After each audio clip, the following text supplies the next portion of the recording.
former clutterholic and founder of clutterclearing.net. Now then, if you are a follower of my videos and top tips, you will probably be aware that I have been quiet over the last year.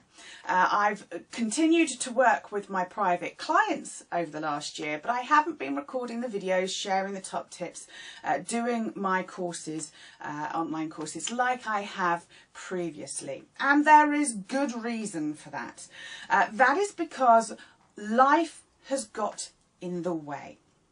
Okay, and there are actually 7 main things that have happened in my life over the last year that have meant that clutter clearing has slowed down a little bit. It's not completely given up. I've been working with my private clients, so I've been doing Skype and telephone accountability calls, and I've been doing the Clutter Buddy groups, and I've been doing home visits. But the top tips, the videos, the online courses, they've been on hold over the last year because of 7 things that have had necessarily to take priority over the last year. And what I want to do through this video and the next couple of videos is to show you that it's okay for life to get in the way.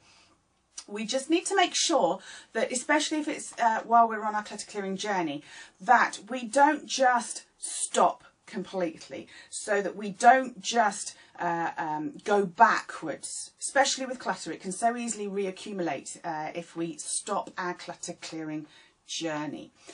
So I want to illustrate how I have done that myself, in terms of, yes, these things have got in the way of my life, although that sounds like it's a negative, but it's not, as you will see. And I have still managed to clear my clutter, because there has been a type of clutter that I've actually been working on for the last year. And I will share that with you in a moment. Okay, so what are the 7 things that have got in the way, have been life getting in the way? Okay, now what's important to share is that these 7 things are things that needed to be priority, but also they were not procrastination. How do we know the difference between procrastination and genuine life getting in the way? Well, first of all, it's a matter of the significance of the things that get in the way, as I will show and explain in a moment with my examples.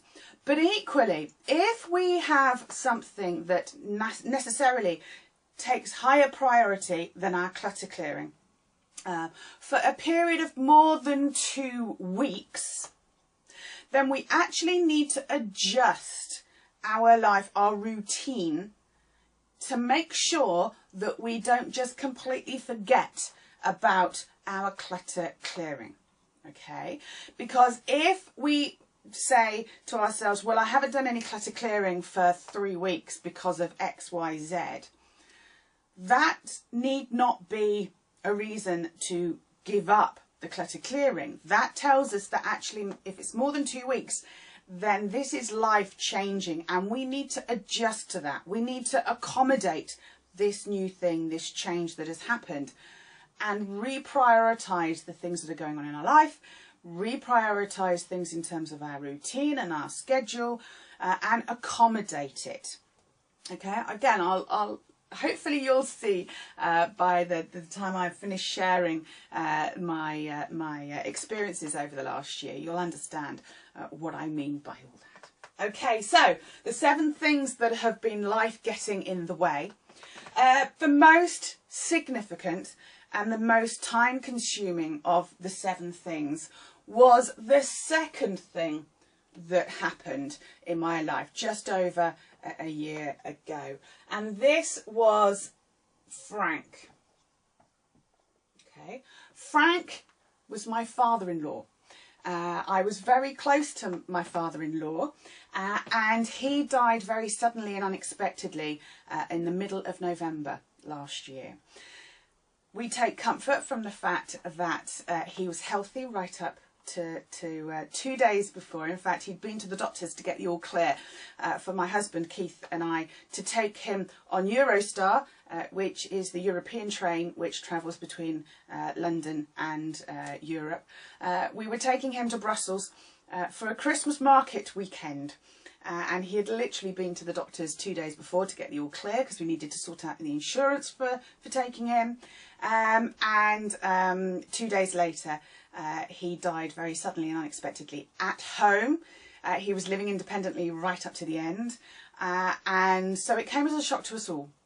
He was 86, but Keith and I were convinced that he was going to live well into his 90s and remain a miserable, grumpy old man.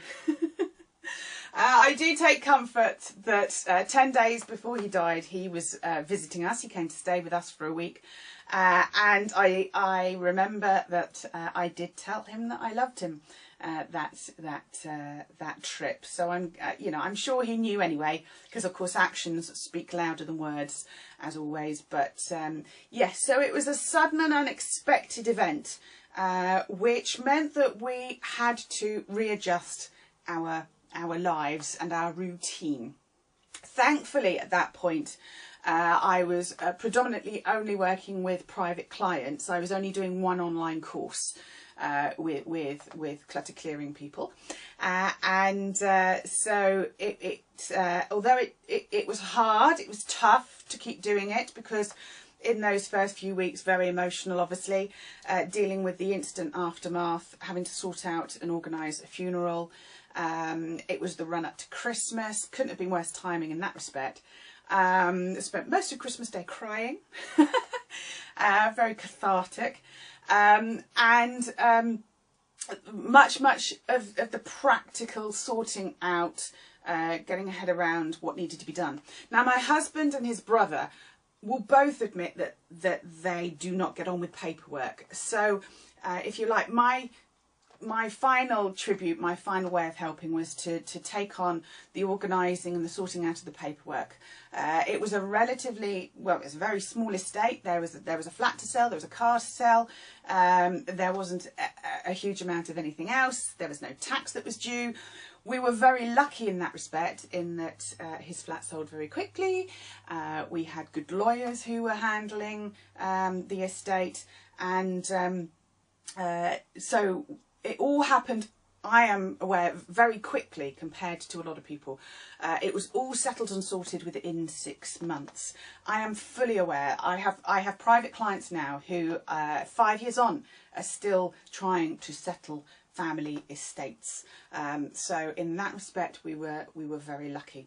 So it had an impact for actually 6 months, and it definitely set a slightly different course. The way I describe it is that Clutter Clearing was heading along the motorway, going quite fast, like you can on the motorway, and then Frank's passing meant that I had to come off the slip road and take the country road instead. So I was still heading in the right direction, in the same direction, just a little bit slower, enjoying the view, stopping when I wanted to or needed to. So again, it hadn't derailed me, but it just slowed down the journey, slightly different way of getting from A to B. The first thing, with hindsight, that kind of started this succession of things getting in the way of life was actually my cat called Sissy, or one of our cats, I should say. We had two cats, Sissy and Madam, both sisters, and Sissy was found on Remembrance Day, 11th of November. She actually was found dead on a neighbour's doorstep. I'd seen her the night before. I'd actually been here in the office doing a Clutter Clearing live session, and we suspect that she had gone off into the night, gone hunting, and caught an infected mouse or rat or something, and therefore that may explain why it was also so sudden. So again, we take comfort in the fact that she didn't suffer. Equally with Frank, we took comfort from the fact that the coroner said he didn't suffer. He died from heart failure, so it was very, very instant. The way the coroner described it was like a light switch being turned off. So it was instant. So again, if we're going to take a positive from these things, then there was little or no suffering at all. So we'll take that, because you have to find some positive, don't you, out of these negative situations. The third thing that was kind of a bit of life getting in the way was a second cat, Ginger. Sorry if you're not a pet owner or a cat owner. There's me talking about cats. But my husband and I don't have children, so our cats are kind of like our substitute children, and they are treated like royalty in this house, pampered, and so again, they're part of our family. Your family is whatever you make it. And Ginger was the neighbour's cat. His real name was actually Hudson, but we called him Ginger because we gave him that nickname before we found out his real name. He actually lived with a neighbour a few doors away, and when they had young children, Ginger decided to leave home because he couldn't be doing with all the crying. And so he kind of moved in with us then. Even when he lost his hearing and became deaf, he didn't go back home. And he was like Rent-A-Cat. He lived with us, and we fed him, and we gave him his tablets for his thyroid because he was quite old. And his owner used to come around, pick him up and take him off to the vet for his checkups. Now Ginger, like I say, was very much part of our family. We thought he was going to go first. We didn't expect Sissy to go first. And he was about 18 when he was put down in March. So that was very sad. But again, if we're going to find a positive out of this, he was put down, so he didn't suffer at the end, we don't think. We don't think his thyroid problem was causing too much of a problem. His little personality was still there. So that kind of was another whammy. Definitely had our 3 losses within a short space of time, within 6 months. So that meant that, again, I was staying on the A road. I wasn't going to get back on the motorway. Let's stay on the A road. I just need to take my time. I need to do the grieving for Frank. So definitely life getting in the way. Okay, the fourth thing was a holiday. Holiday. Now you might think, well, hang on, Clara, a holiday is not life getting in the way. Well, this one was because it was a 3-week holiday. My husband and I decided to take some time and process what had been going on, because we'd had quite a lot going on, as you can tell. And we hadn't had a holiday for a long, long time. So we had the honeymoon that we'd never had. We've been married nearly 10 years at the end of this month, and we never had the opportunity to have a honeymoon when we got married. So we took 3 weeks. Now, I mentioned earlier that anything more than 2 weeks can be procrastination or can be life getting in the way. And our holiday was 3 weeks. It was great. We went to the Maldives, classic honeymoon place. And what was good was that it was so hot that really it was too exhausting to do much. So in a way, we were forced to do the thinking, do the grieving that we needed to, almost, you know, in bulk. Grieving takes a long, long time, can take years. There's almost no set pattern, but we were able to kind of get off the treadmill a bit and just do the sharing, the talking. We were very lucky in that we spent a lot of time with Frank. He used to come and visit us most months and stay for either a weekend or a week. We'd actually seen him 10 days before he died. So we had a huge number of memories, and what was lovely was that we were there, we were on holiday, and we were able to talk and share the memories. We didn't need stuff. We didn't take stuff that represented him on holiday, and we did take one photograph of him so that we felt like he was with us. But again, it really highlighted the fact that the stuff is not what's important. it's the person, it's the memories, it's the feelings. So that was very cathartic for us to do that range of emotions that you get when you've lost someone that's close to you. You may be familiar with that. Okay, not quite so much necessarily, you know, a life getting in the way event, but after we got back from holiday, you may have seen me on the BBC. I did BBC Breakfast not long after we got back from holiday. They called me up and they said, we're doing a piece on BBC Breakfast and we'd love for you to do it. The beauty of these videos is that they kind of already see me in action. And it was a piece that, it was a morning article piece, if you like, that was done in a self-storage unit in Manchester in the UK.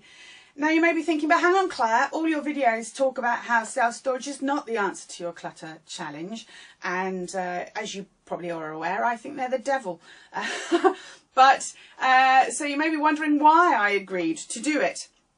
I agreed to do it because it was my opportunity to make the point that actually clearing your clutter is about letting go of things, and that putting them in self-storage is not the solution to the problem.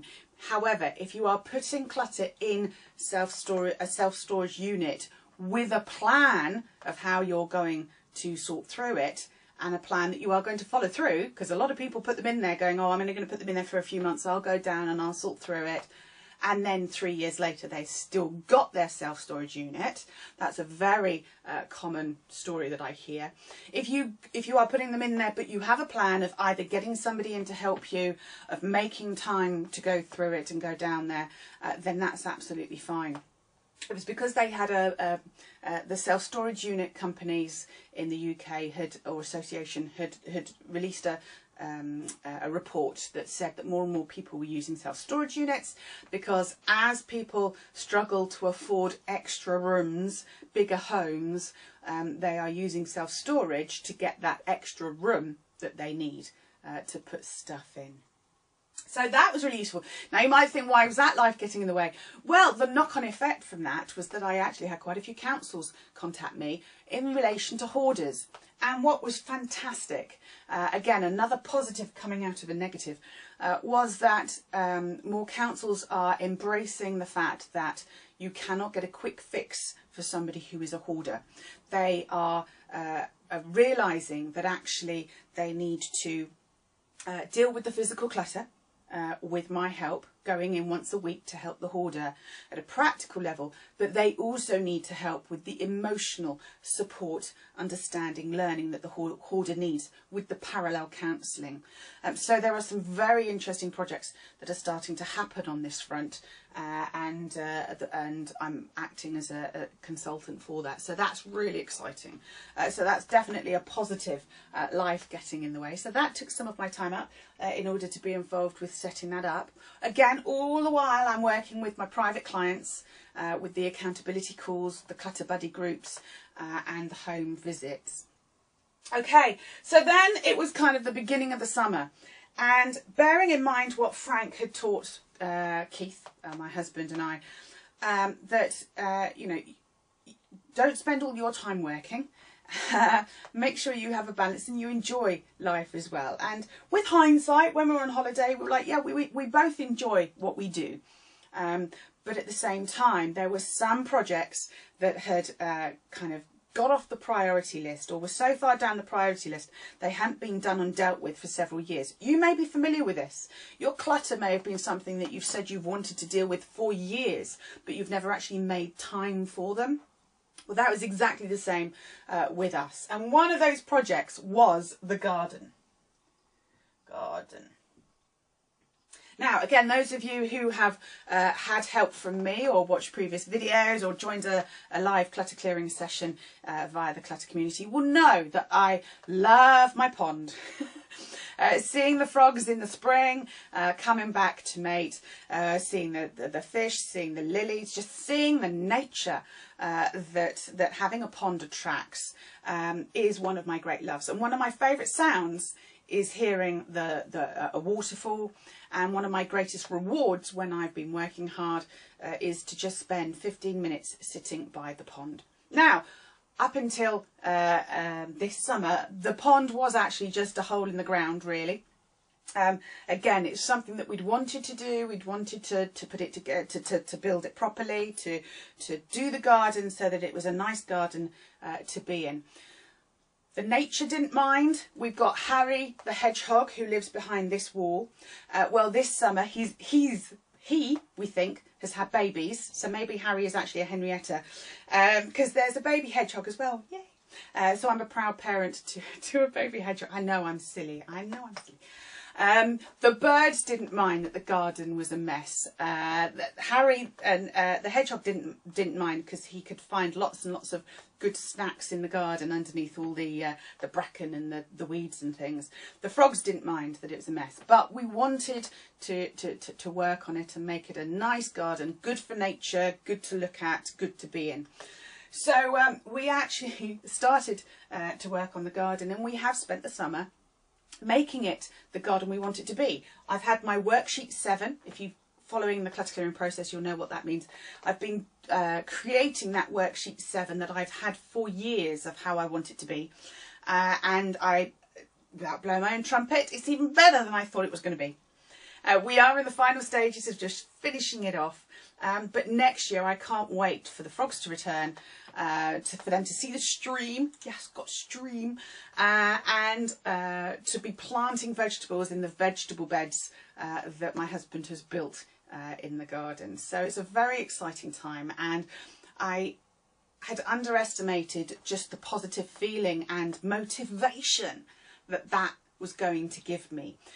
So it's definitely something that was worth making the time for. I'm glad that we did. I am just sad that Frank didn't get to see it because he knew how much we loved the garden. I've got some lovely photographs of him from last year and the year before, sitting by the pond doing his Sudoku.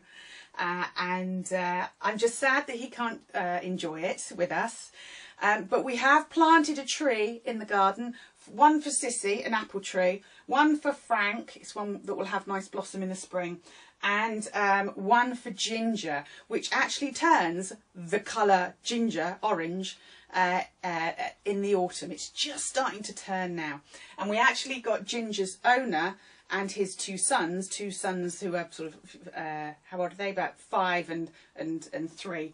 They came round and helped plant Ginger with his ashes in the bottom. So again, it was just lovely to kind of, you know, feel that it was something we were doing all together. So the garden was a big project, something that was important for us to do and that we did achieve. The last thing that was life getting in the way over the last year was a positive again. So we've gone from negative adjustment to positive. The last life getting in the way were kittens. Now, if you've ever had a pet, you'll know that you can never replace a pet. They are all very individual. They all have their own characters. So we weren't trying to replace Sissy or Ginger at all. But our neighbour knew that we were looking at possibly getting a kitten because we have Sissy's sister, Madam, still, and she'd suddenly gone from a pack of 3 with Madam, Sissy and Ginger to being on her own, and we didn't want her to be lonely. So our neighbour knew that we were looking at possibly getting a kitten, and her friend was a foster carer for a cats protection charity here in the UK, and suddenly in July 3 kittens became available.